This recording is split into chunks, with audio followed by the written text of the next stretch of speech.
Welcome to the Sewing Whisperer. This video makes threading an overlocker as simple as possible.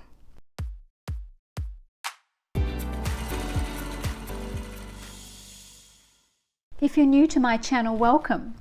Over my 30+ year career in the rag trade, I've taught hundreds of students how to sew, and I look forward to helping you on your sewing journey. Let's look at how to thread an overlocker. It really isn't hard when you know how.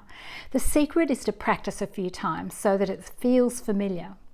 Most domestic overlockers have 2 needles and 4 threads to produce what is known as a mock safety stitch. The machine can be set up for 4 or 3 thread stitching. These instructions will cover the threading of the 4 thread stitch. Check out my next video in this playlist, which is covering how to use an overlocker, to learn lots more tips and tricks for using an overlocker. The 4 thread stitch can be used for sewing woven and knitted fabrics.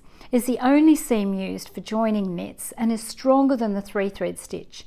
It can also be used for neatening woven seams, although it's better to use 3 threads only for seam neatening because it's a waste of thread to use 4 threads. The first thing to do is ensure the machine's plugged in and switched on. Threading the machine. Raise the presser foot to release the tensions. Slide open the front cover by pushing it across to the right and bring it forward.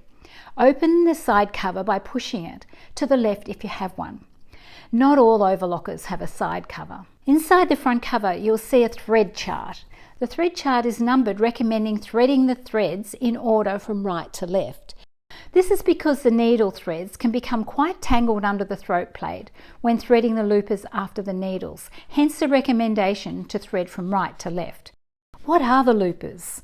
There are 2 loopers. The smaller one at the top is called the top looper, and on this diagram is the red thread, thread 2. This is the thread that you see on top of the seam when sewn. The larger looper is called the bottom looper, and on the diagram is the green thread, thread 1.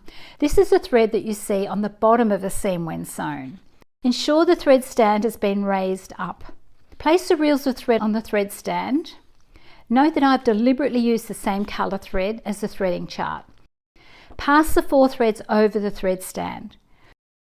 Thread each of the pretension thread guides for the 4 threads, going down through the left hole first, then down through the right hole, creating a twist. Now to thread the tensions. Ensure all tensions are set to 3 or the recommended setting listed in your handbook. Fine-tuning of these settings may be required depending on types of fabric and thread being used. Note that some overlockers have recessed tensions with slot threading. For the bottom looper, click the thread into the right looper thread guide from left to right, pass the thread around the tension in a clockwise direction and then over the wire hook. Push and pull to ensure the thread slides into the discs. Do this for all the threads when passing them around the tensions. For the top looper, click the thread into the left looper thread guide from right to left. Pass the thread around the tension in a clockwise direction over the silver hook. For the right needle thread, pass the thread around the tension. Pass the thread under the hook below and to the left of the tension. Take the thread up and over the take-up lever hook and then repeat for the left-hand needle. Now let's finish threading the bottom looper. Double the thread over and twist it to make it stronger to pass through the thread guides. The next 3 thread guides are clearly labelled green, and then the thread will go into the looper. Thread the first, the second, then the 3rd thread guides.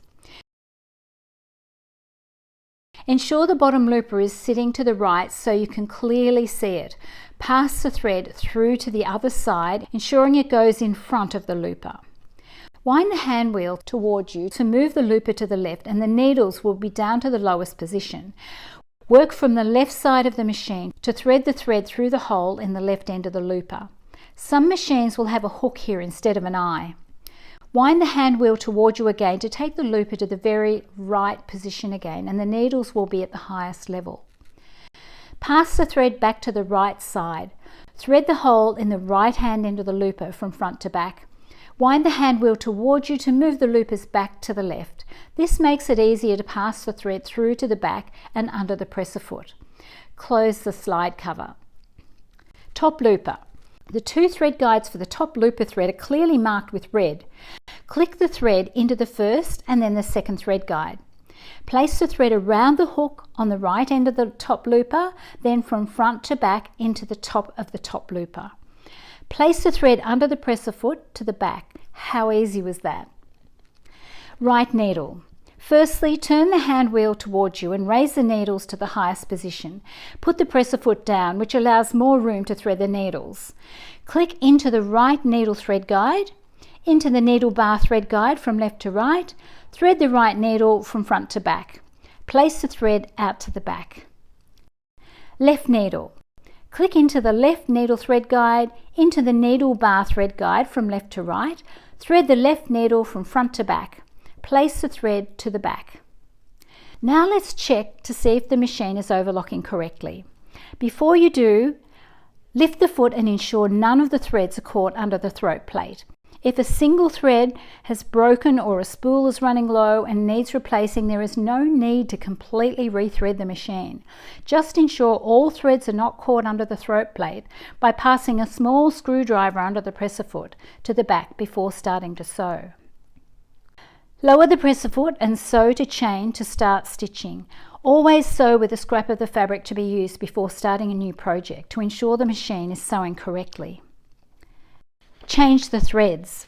To change the threads once the machine has been threaded correctly, you don't need to completely rethread the machine. Simply cut the threads at the reels, replace the reels with the new colours, and tie off the threads, tugging to ensure the knots are secure.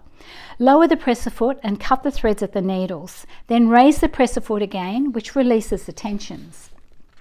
Pull each thread through. I've started with a left needle. To ensure the knot travels easily through the tension discs, I've gently pushed my clippers into the disc to separate them. The tensions can be set to 0 to assist with this, but I prefer not to disturb the settings. Having used industrial overlockers that don't have numbers to assist with tension settings, the tension discs are usually separated with your fingers when changing the thread, so I'm quite used to not changing the tension settings. It saves time. Pull the thread until the knot is passed down to the needle. Don't thread the needle at this stage. Check that the threads are still in the tension by pushing and pulling. Do this to all the threads as you go. Pull the right needle thread through in the same manner, then the top looper, and finally the bottom looper. Once all threads are through, rethread the needles. Double check that there are no threads caught under the throat plate. Place all the threads under the foot and to the back. Lower the presser foot and sew to chain and start stitching. Always sew with a scrap of the fabric to be used before starting a new project to ensure the machine is sewing correctly.